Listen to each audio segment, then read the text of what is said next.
Hello and welcome to the Conversation Coffee Break with your host Nadine Matheson. As always, I hope that you're well and I really hope that you're enjoying your week. And I'm so pleased and excited that you're joining me today for the very first coffee break episode of season 4 of the Conversation. Now, if you go back to season 3, where I dropped sample episodes of the coffee break, you have heard me say that coffee breaks are going to be a regular feature of the Conversation podcast. And these shorter form episodes will drop every 2 weeks. But I don't know why I'm doing this. Maybe because I'm just being kind, feeling very pleased with myself. You're going to get an episode today, and you're also going to get another coffee break episode next week. But another unique feature of the coffee break episodes is that I can put listener questions to the author. So prior to recording an episode with an author, I will go on social media and invite you, the listener, to put questions to the author. And hopefully I will then read out your question to the author during our coffee break. Now, today, I'm taking a coffee break with debut author Kathryn Sharman, and we're going to be talking about her brand new book, The Family at Number 23. Now, this is the point where I would normally say, now sit back or go for a walk and enjoy the conversation. But instead, grab a cup of coffee or tea and enjoy your break.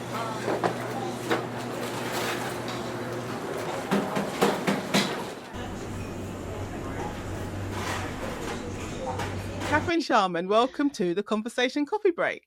Hello, thanks for having me. You are so welcome. I'm so pleased to have you. We get to talk about your book. So, first question is, can you tell the listeners of the Conversation about your book, The Family at Number 23? I can, right. Okay, so The Family at Number 23 is a domestic suspense. It's based on two friends, Laura and Iris, who've known each other since their kids were little at school, and they're sort of going on to secondary school together. And basically, Laura, who has always had a slightly more privileged, wealthy kind of life than Iris, she decides to move house to the other side of town, to the good side of town, and in so doing, gets her son Freddie into the really good secondary school. And Iris is a bit devastated about this because she and her husband Steve have only ever been able to afford to rent, and she always feels a little bit on the back foot.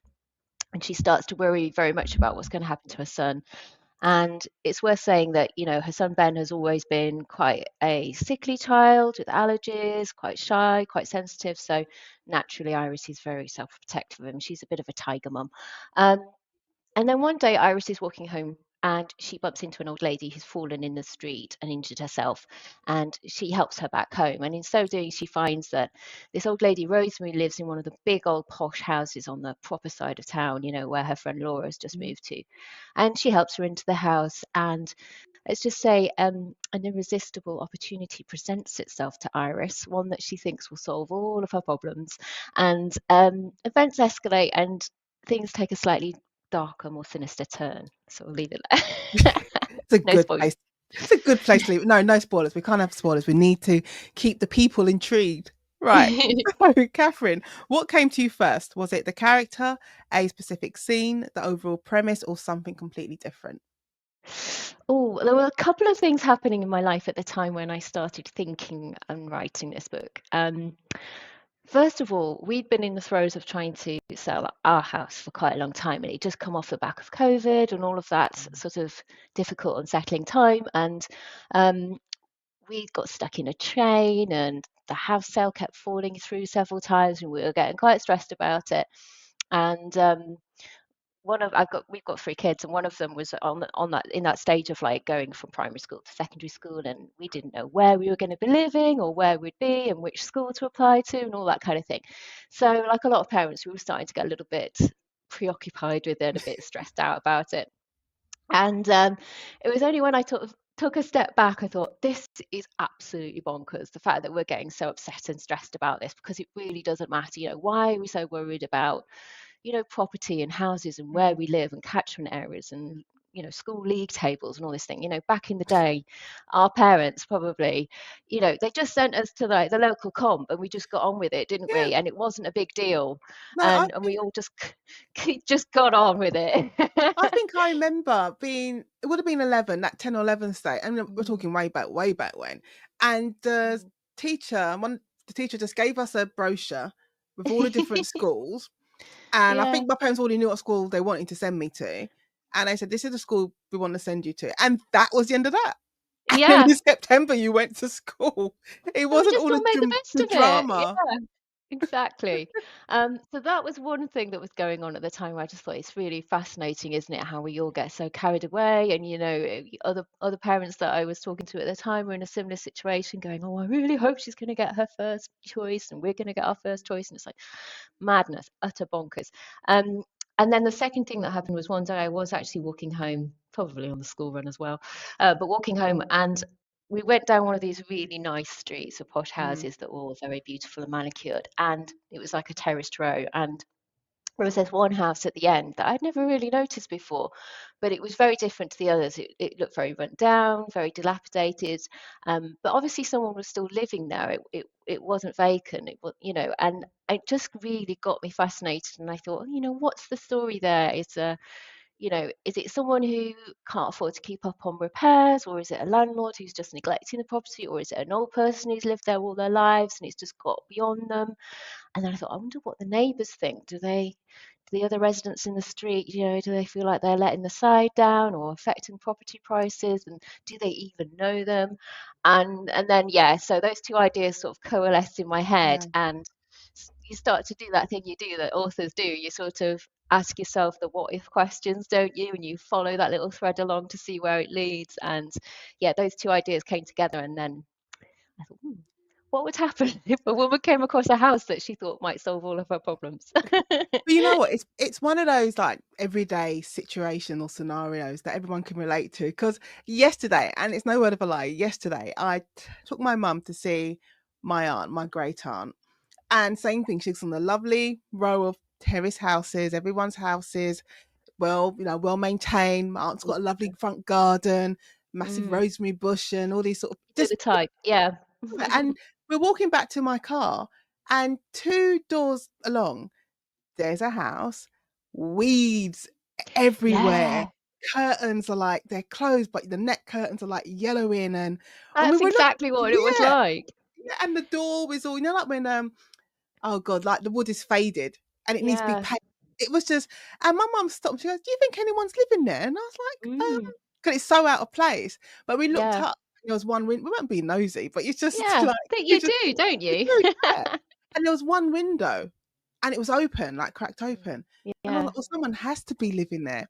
So again, it's like what you describe and what happened, what is the inspiration for your book. It's an everyday scenario that people can relate to. Yeah. And I think it's what a lot of writers do. Maybe it's what separates us from normal people who just Yeah, carry it on with is. their day. But we sort of stop, don't we, when we think, what's the story there? Yeah, It's where definitely. your imagination starts to kind of bubble and Yeah. yeah. It's always the what ifs. Always the what ifs. Mm. Okay, so which character surprised you the most whilst writing The Family at Number 23? Right. Well, I think it was probably Laura actually, who is Iris's friend. So obviously Iris is the main character, Mm, and I always knew that I was going to write the story, probably solely from her point of view. At first, I thought it was going to be quite an intense, dark, moody kind of portrayal of this woman who sort of goes down this certain path and makes these dubious decisions and then has to deal with the consequences. And I thought it would be all about, the sort of psychological deterioration and this downward spiral of hers. Um, but then almost like by the time I got to like chapter number 2, I automatically sort of wanted to flip into the point of view of her friend Laura. I don't know why. I just knew that this woman would have her own story to tell, and mm. she's a little bit more kind of happy-go-lucky and upbeat. So she is a natural foil to Iris, because I always describe them as like Iris is like Eeyore to Laura's Tigger. I mean, Tigger's Tigger, Laura. Laura's an hilarious character because she is one of those wealthy, privileged women who has no idea how much of a head start she's had in life. She takes it all for granted. She just thinks that this is her life and everything's rosy because it was meant to be. And and so she sort of blithely goes through life unaware, just taking it all for granted.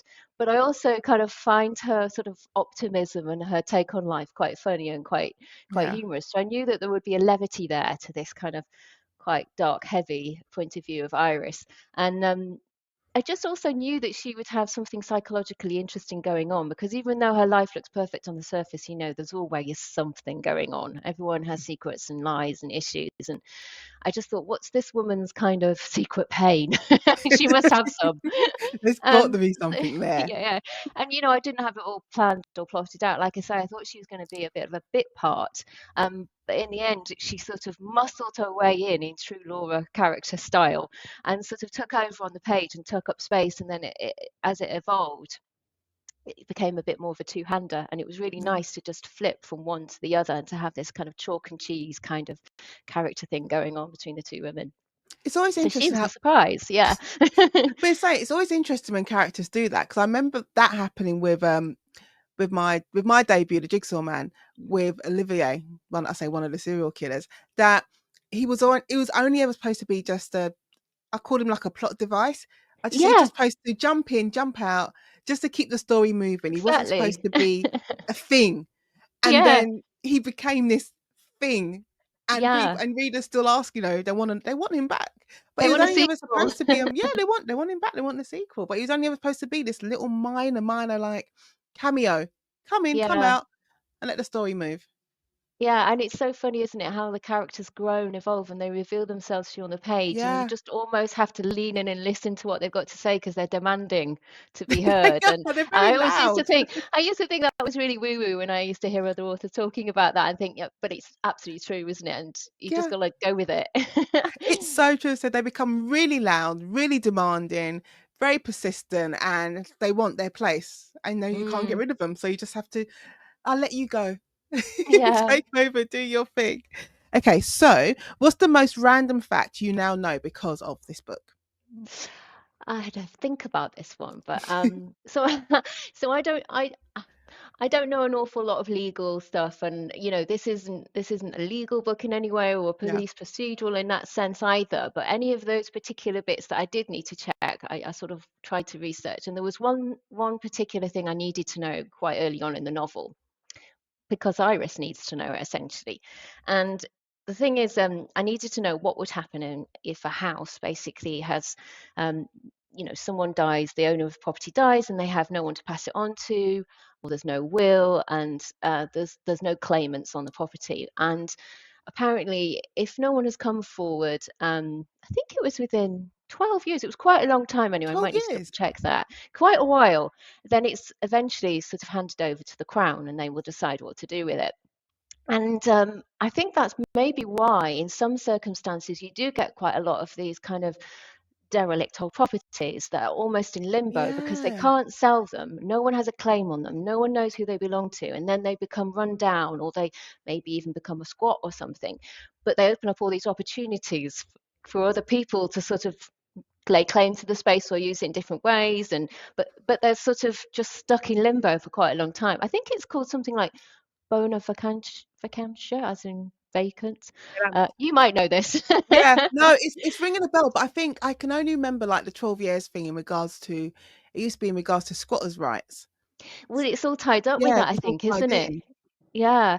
And so obviously that's something that my main character, Iris, becomes preoccupied with and is sort of feverishly Googling late at night to find out what would happen and what situation it is. And so that's something I thought, oh, now that's interesting. I didn't know that. That it does kind of open up quite a lot of possibilities in your Yeah. head, doesn't it, when you think that? And you sort of wonder how many properties are in that situation as well, like the one we walk past, maybe. Well, no, and it kind of makes sense now Mm, when you are walking along a street and you just you see a house that does not look well kept and just looks sometimes it just looks out of place. mhm. And it could be, well, the person's died, there's no one to hand it over to, and they're just waiting for the 12 years to pass. Yeah, it's really sad as well, isn't it, though? Because Yeah. You sort of think, is that a situation where someone just has lost touch with their family, or there is no family, or they haven't made a will for whatever reason, or just, yeah, it's like it's almost like the house is a bit like some of the people we hear about in society that have just sort of Mm, fallen through the cracks and get a bit lost, and there's no one there to, no one knows how to deal with them yeah. or what It's to in do it with all them. goes back to the what if questions. Like there was this show, Mm, I don't know if it's I don't think it's still on anymore. It used to be on BBC One called Air Hunters. So, there'd be property, the person's died, and they'll try to yes, find I know the one heirs you to mean. it. Yeah. Yeah. And it was always some random cousin 5 times removed who Yeah, they said you've now got the property or the money.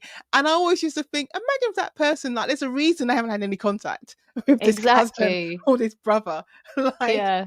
like That's 50 the real years. show, isn't it? That's the Yeah. real program we want to hear. Yeah. I'd always create these like little scenarios in my head. And I think it just goes back to being writers. You're like, oh, there's a story there, and you're always trying to Mm, build a story behind it.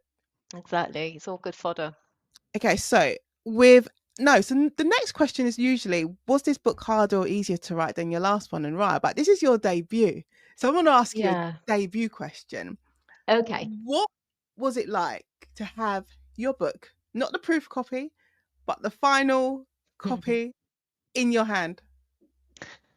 Oh gosh, yeah, I I did one of those unboxing videos that you see, and I was like, my husband was like, "What on earth?" And I was like, "No, this is the thing, we have to do it, and you have to help me record this, and I need to practice, and I need to know what to say." And it's like nothing prepares you for that feeling though, Nope. when you open up the box and it's there, and I think I said something really daft like, "Oh, it looks really blue," because I'd only really seen like pictures on a computer screen or people who got proofs Yeah. through the post, and a lot of like e-proofs had been sent out, and everything looks different on different people's screens and different filters.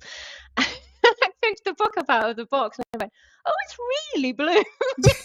I don't know why that was an issue. It wasn't at all. It looked lovely, and it was like it was a real moment. But isn't it funny the things that just go through your head in those crazy? It is a wonderful feeling, and it is really surreal. And Yeah. as you know, it nothing beats that feeling of going into a bookshop. And I have been going on a little tour of some of the indie bookshops in and around my area because that feeling never gets old of walking in and just seeing it like on the shelf or even like a stack piled up on like a table, and you're like there Yeah. rubbing shoulders with all your favorite authors and people you've really admired, and you just like, is this real?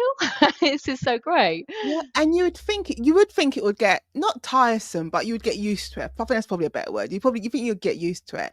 But Yeah, every time I see my book on a shelf or it appears on someone's, I say, Instagram page, you're like, oh my God, it's my yeah, book. And I know.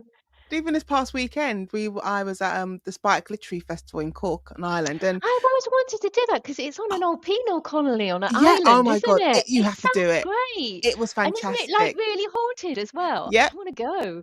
you need to go. I'm not suggesting I need to be there because I should be on a panel or anything. I mean, I really want to go as a You punter. need It to sounds go, great. and you need to be on the panel. It was so good. But there was that moment when we walked into, I say, the hall where we were doing our event, and the bookshop had been set up, and all of our books are on the table, and my book's there, and it's next to Andrea Mara and Amy Jordan Yeah. and Adele Coffey and Sam Blake and all these amazing authors. All You're your like, oh my, heroes. yeah, Yeah. and you're like, oh my God. So it never gets old. It always feels like Yeah. the first time. And I think the most silly thing I said when I opened up my debut when I held the hardback, I was like, "Oh, it's a book." Like, I Yeah, don't I know what I know, thought it was gonna exactly. be.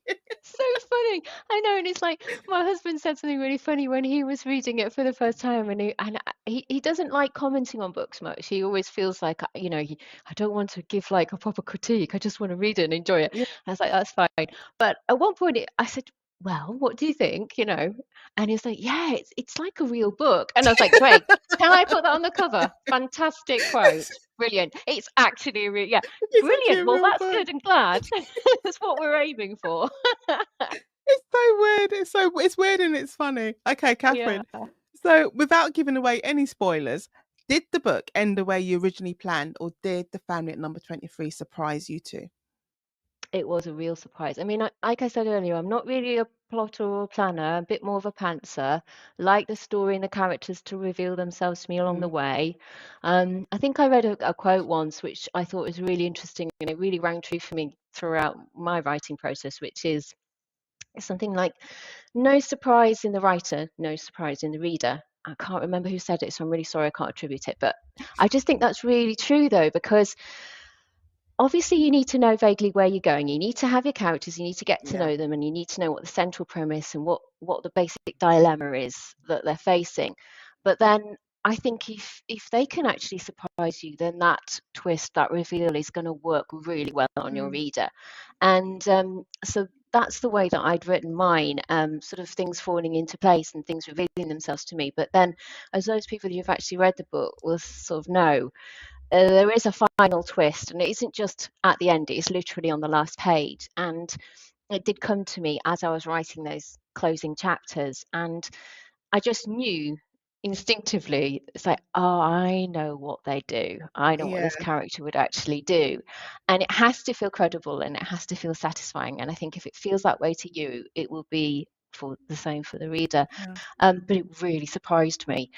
And I think, you have to do that, don't you? If you I love it as a reader if you have like a brilliant kind of rug pulling twist Yeah. that totally takes you surprise, but at the same time feels totally expected and it works. What you're not going to hopefully do is provide one of those totally unearned, totally nonsensical kind of trip hazards, right? Not a rug pull, a trip hazard, I call them, that are just really annoying and irritating for the reader that don't make any sense. They're You frustrating, aren't they? they Because are. you're like, You've got to go why? back and Yeah. make sure that you've laid the ground and those hints and seeds are there.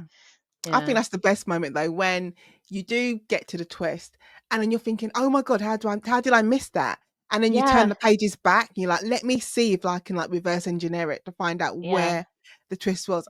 And I think those are amazing moments to have because they've got you Yeah. so good. You're like, how could I have missed that? And then you No, find exactly. the little thing. It could be minor. Yeah, and that's the real sort of key, isn't it? As a writer, I've realized that you've got to know how much is too much and how much is too little. And the closer you are to the book, the harder that is because you know it, you've read it several times, and you've got to judge it. That it's Yeah. it's a really fine balancing act, isn't it? To make sure that it's there if you want to see it, but it isn't like so obvious that it's got big arrows pointing over the top of Look it. at me. Yeah. Miss And I'm doing Hair. that at the moment. I've got to do that at the moment as I'm doing edits on book two. I've got another twist at the end of this book, and my editor said, "This is brilliant. I love this twist. I didn't see it coming at all. But can we just really make sure that we've gone through the book and that there are the little bits there for the Yeah, reader to see if they choose to see them?" And it's like at the moment, I'm like, I'm sure this is now becoming really obvious to everyone because it's there. So it's really hard. And then you have to find more and more beta readers, don't you, who can like read it afresh for the first time and test it on and not them. And see then, it. yeah, I fingers crossed find it it'll work. I what I do, I try and do a little bit of foreshadowing, but it's not like a Yes. big thing. I do like no, not maybe foreshadowing, it's like I do a little Easter egg. But I'm the only Yes. one who knows it's an Easter egg.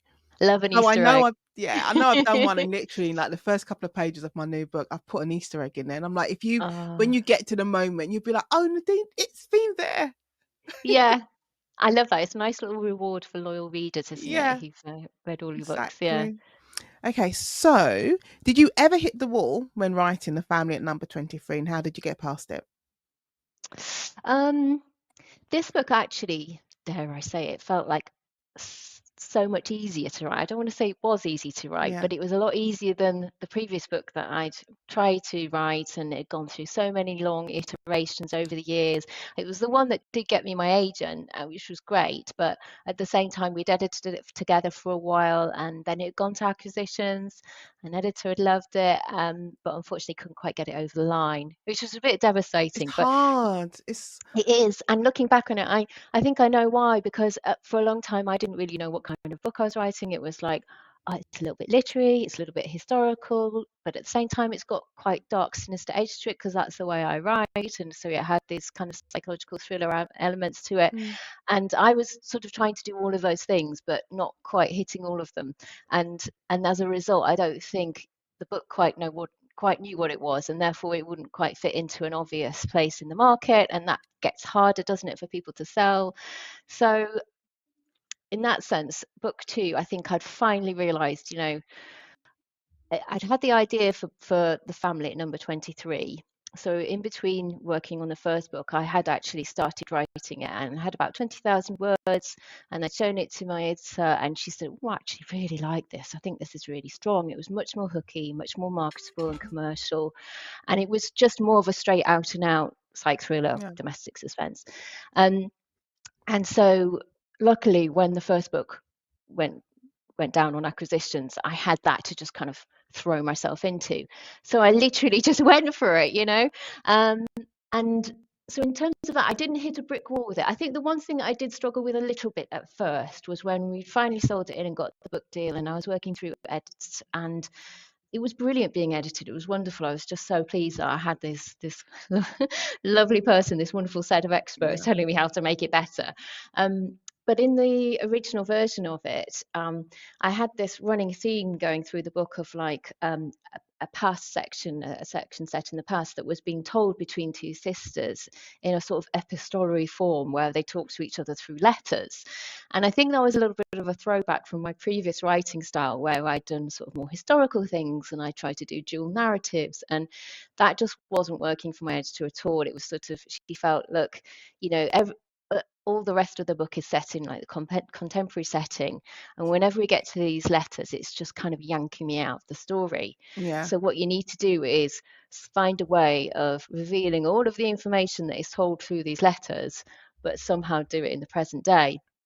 And at first I was a bit like, oh, but I like the letters, and the letters are really nice, and they, how am I going to, no, how am I going to somehow weave in this information that's been written to each other in letters? I just couldn't see how to do it. But then obviously, Yeah. like every other edit, you get over yourself, don't you? And then you find a You way. do. Actually, it works really well. And but I think that was just a really crucial turning point for me, because I think it was that final point where I let go of my old style, and I'm like, you are writing psychological thrillers, and this is how you need to be, and this is how the narrative works best. So just lean Yeah. in and go for it.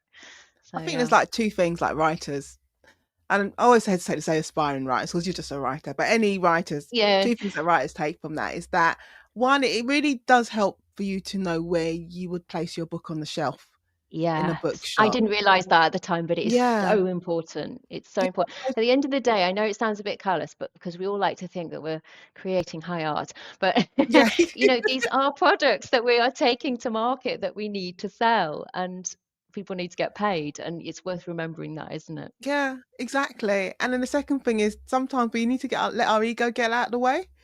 So the same thing with Exactly. the letters, like I really like the letters, and I Yeah. always just say I had this one scene. I can't remember which book it was now. I think it might have been a new book.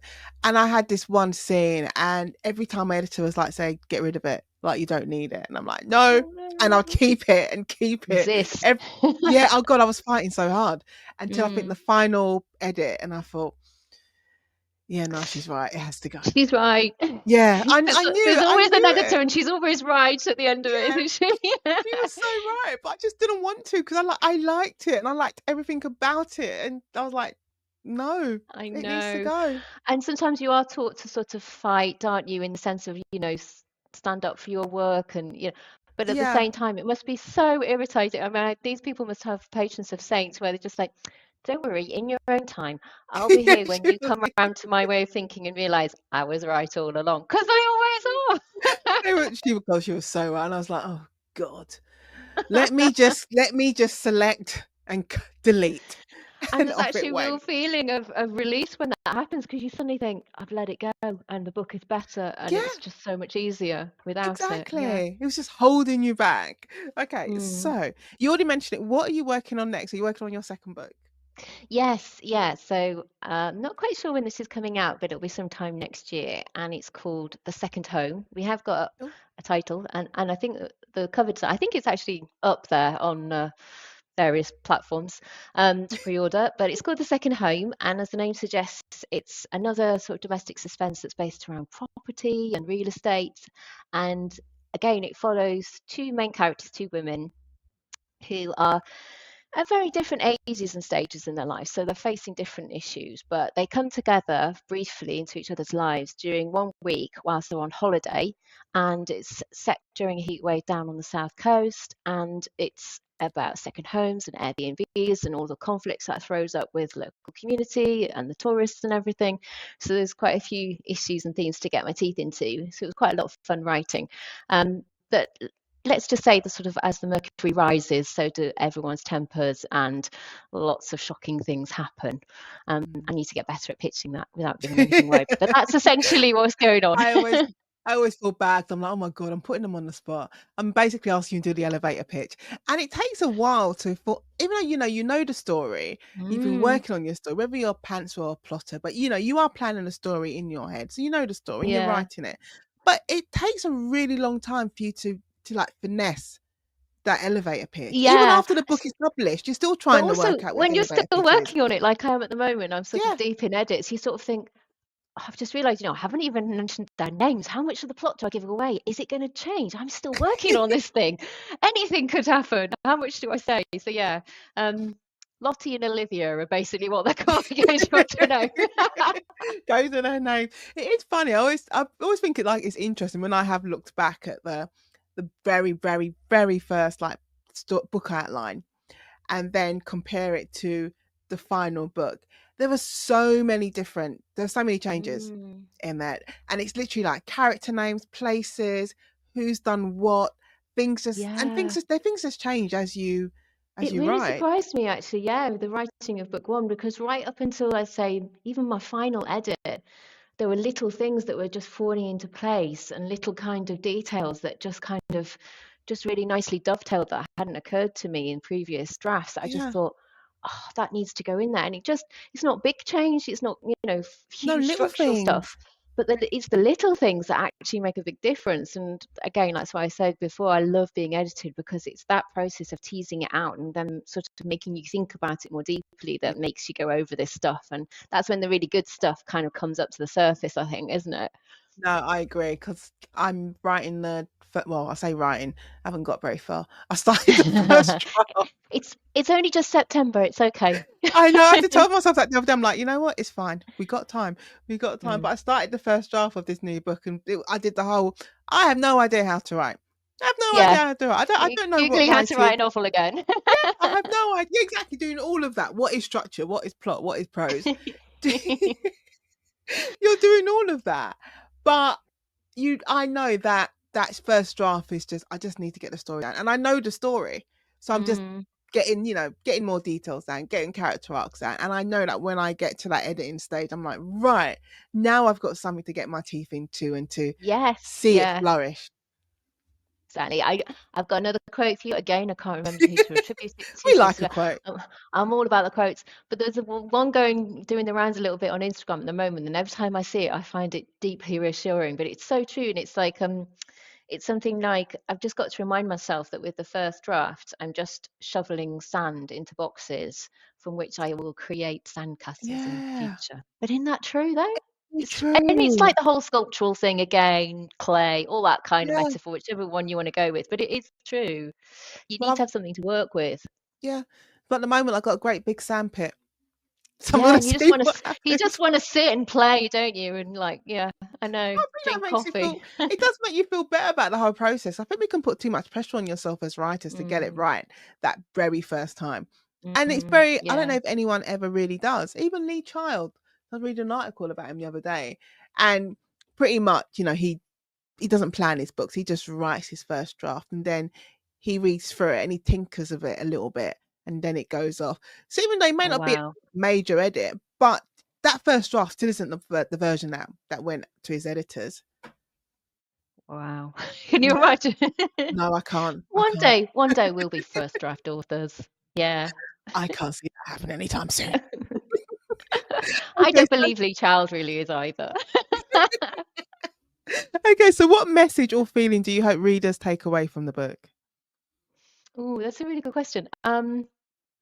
I mean, in some ways, I suppose it's a sort of a cautionary tale, isn't it? It's a bit of a Yeah. moral one in the sense that, careful what you wish for. And if I was being really didactic, it would be like, oh, money and wealth will not make you happy. Having the perfect house, the perfect property will not solve all your problems. Um, but it helps, I think, is It the does kind of like makes cheeky life a bit kind of like, easier. that's the kind of wink wink aside of like, these two women, they do make some bonkers decisions. It's very morally dubious, and they have to deal with the fallout of that. And as a result, they go through a real kind of learning curve. And whether or not they get what they want, I think they do actually, in a weird way. I think they both go for the things they want in life because they're really passionate about the things that are important to them.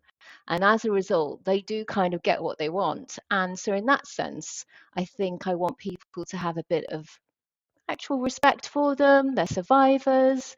We may not make those decisions Yeah. ourselves. We might not want to find ourselves in those situations, but I kind of hope that at the end of the story, there's a little bit of like, well, good for them. Yeah. Or maybe not. Maybe it's like, I always think that psychological fiction is really enjoyable because you can basically go through these crazy catastrophic events, living vicariously through these characters, getting all of that wild ride without actually having to go through any of the stress yourself. And that's why we read psychological thrillers and crime novels, isn't it? Yeah. And so hopefully it's just an enjoyable ride. Hopefully that's what they get at the end of it. That's But what you who want, though. knows? I It's what think, they want, yeah. yeah, I think irrespective of what genre of book you're reading, and for the writer, you want the reader to go on a bit of a ride and close that book Yeah, satisfied and go, that was so good. I want to do mad. it again. And also, I want to tell people about it. Yeah, exactly. And a little bit of escapism to be pushed a little bit out of your comfort zone but not have to actually live through those Yeah. things yourself, and for it to be far enough removed from your real life that you think, God, thank goodness, it's like there, but by the grace of God go I, isn't it? It's Yeah. like, what would I do in that situation? Thank God I don't have to decide. But equally relatable enough to think, wow, you could actually sort of see that happening in some Well, strange situation. it's, You know, yeah, especially when you go back to what we were talking about in the beginning about, what inspired the book. And it's that moment when you're walking on a street, and we've all had that mm. same moment. You're looking at the house and the house looks out of place and it just It's the looks, crossroads yeah, it's that of taking crossroads. one path versus the other, Yeah. making one crazy decision in the heat of the moment. And yeah, I always think that's, almost the crux of quite a lot of psychological fiction. It's why I enjoy reading it anyway. Yeah. And I think writing it now as well, it's just fun to see what happens when you follow that thread or, swallow the other pill, Isn't whatever it you want to cool call it. though? Isn't it Yeah, cool though it's to be really writing good. the Yeah. thing that you enjoy reading? It's like, Yeah. now I'm Come now doing come back this. to us in 3 months' time where we're both like deep in like first drafts going, I hate this. Why am I Yeah. doing this to myself? Ask me at the end Yeah, of the pretty year true. when I'm a bit Yeah. of a wreck. I'll check in with you at Christmas. Yeah, do that. All right, Kathryn, before I go into your last question, this is one I'm gonna ask now. Who is your go-to author? Ooh, well, I've kind of got two answers to that. I would say long time favorite, will read anything she writes, is Maggie O'Farrell. Just Yeah. love her writing, love everything she's done. She's had quite a long career now, so you can go back through her back catalogue and sort of read all these wonderful kind of, I don't know how you describe them, because for a long time she was kind of pigeonholed a little bit as women's fiction Mm. and domestic relationship stuff, and obviously it does cover a lot of that, but now she's gone into the historical stuff with things like Hamnet as well. But she's just a beautiful writer and just endlessly inspiring. But I would say now that I've become an out and out devotee to the sort of psych thriller section of the market, and I've started reading so much more and enjoying so much more, I would say, this is going to sound so predictable, I love Lisa Jewell, I love Louise Candlish. Did you want me to actually pick one? Because that's not fair. No, Claire no, I Douglas. don't think you can.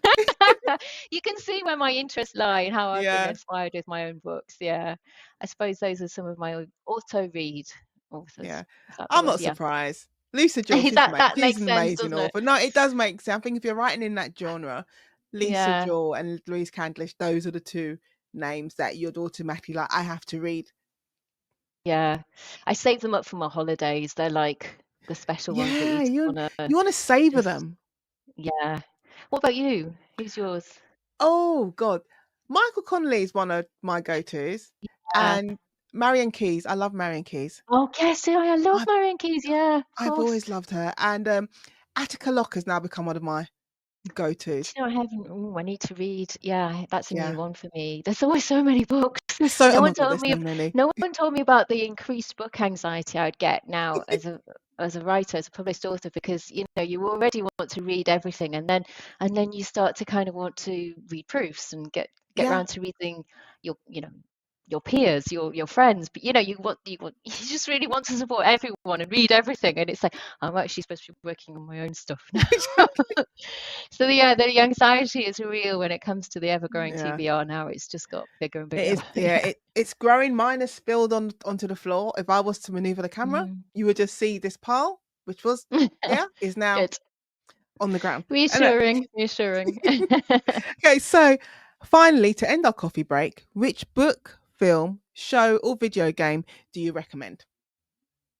Just another one to add to the pile. Yeah, I'm reading such a good book at the moment, which is, I need to get this right. It's Her Many Faces by Nikki Cloak. And Oh, it's so I don't know if good. you've heard. Have you read it? Yeah, Yeah. you know what I'm talking about. And so just for those people who haven't got around to it yet, it's great. It's sort of written about a woman who, Katie Cole is her, what we originally know her as, who on the surface of it seems to have committed a really heinous crime of murdering these four men in this private members club, and the the evidence seems stacked against her, and she seems completely guilty. But then the story is told through all these different male perspectives, all these different male points of view of people who've known her throughout different points in her life. So you've got, and each one sort of refers to in their own personal name with their own kind of nickname. So, for example, her dad calls her Kit Kat, her lawyer calls her Catherine, the journalist following her story calls her Killer Kate. Um, and, it's just really fascinating to see this splintered, fragmented view of someone's life and how we sort of learn about her story through all these different ways. But they're all putting their own spin on it. And I Mm, think that's a really clever way of telling a story ultimately, but also, and I'm analysing how we consume stories ourselves these days, yeah. whether we're following a news story online, or reading about it in a newspaper, or watching something on YouTube or TikTok, and we don't know which ones to believe anymore. We're never quite sure what's fake news anymore, but how we're being influenced either consciously or subconsciously, and having this kind of bias against someone. And that's what this story does. All the way through, it keeps you guessing, because in some ways you think, oh, right, she's had quite a damaged, traumatic childhood. There are reasons why she might act the way she does. She's quite sort of turbulent, hot-headed character, and she seems to have an axe to grind. But then at the same time, you realise these are just these men giving their views on her, and no one actually knows what really Yeah. happened. And I just think that's really quite a very fresh, unique spin on it. It's really good. So that's my recommendation. That's a good recommendation. It's a good And one, isn't it? it Yeah. is very good. And that just Good book. leaves me to say, Kathryn Sharman. I don't know what happened to me. My brain froze. Kathryn Don't Sharman. worry. We're on first name terms now, Nadine. I It's know. fine. So, Kathryn, thank you so much for joining me for the conversation coffee break. Thank you so much for having me. I really enjoyed it. I'm off to get a proper coffee now. Yeah, me too. Me too. You are I need welcome. one. And that's it for this coffee break. Thank you so much for joining me. Starting from season 4, we'll be bringing you regular coffee breaks, 20-minute episodes, perfect for a quick chat with your favourite authors about their latest book. And here's the fun part. Next season, we're answering your questions. If there's something you've always wanted to ask an author, send it in. Email your question to theconversation@nadineMatheson.com, and we might just answer it in a future episode with a special shout out to you, of course. Until next time, keep reading, keep listening, and I'll see you soon for another coffee break. Oh, and before I forget, don't forget, subscribe, follow, like, review, and share this episode with your friends. Your support keeps the podcast growing, and if you head down to the show notes, you can also support the podcast by buying us a cup of coffee. The links are in the show notes.